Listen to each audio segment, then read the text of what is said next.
Hey everyone, and welcome to this little tutorial about how to change the eye color of a person. So with the friendly support of Flickr.com, I found this pottery, and so let's get started.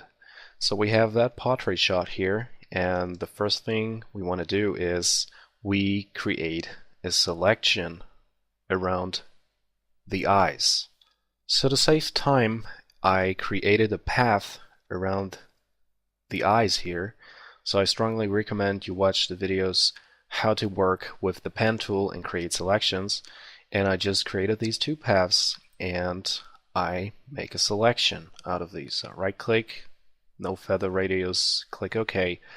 And the next thing I want to do is I go down here to my adjustment layers palette and I select hue and saturation. So in the hue and saturation dialog box, I want to select colorize and just simply click on OK. So what you just see what happened is the hue and saturation, because I created the selection before, the mask automatically applied the white, which is going to show the effect. So let's get into the mask here. You can see there the two whites of the selection are going to display the effect, and black is just simply concealing the effect.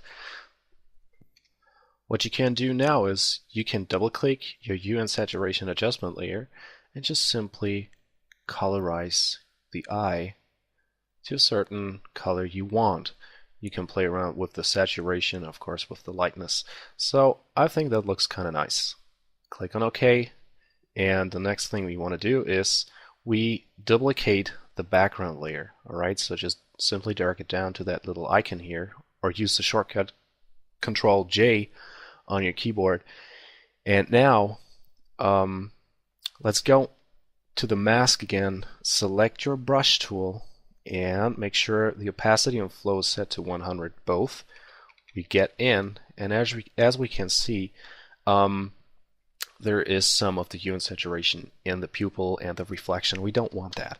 So adjust the size of your brush, brush over the reflection and some spots of your pupil.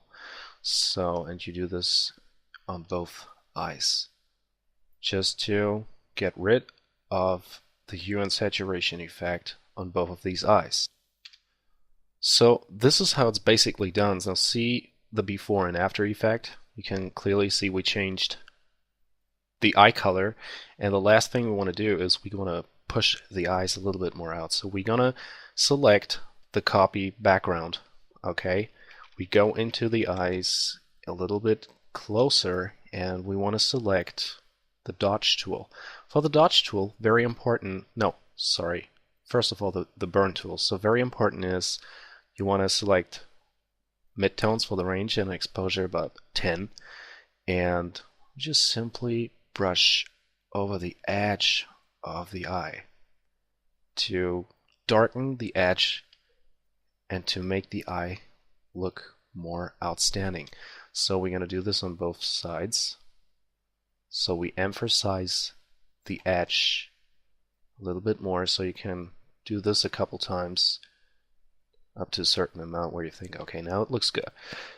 As next, we are going to select the dodge tool, and we do the same with the highlights. Make sure here the range is set to highlights and exposure to 10 too, and we are brushing over the highlights, and in here the iris is, to bring that a little bit more out and lighten it up just a little bit.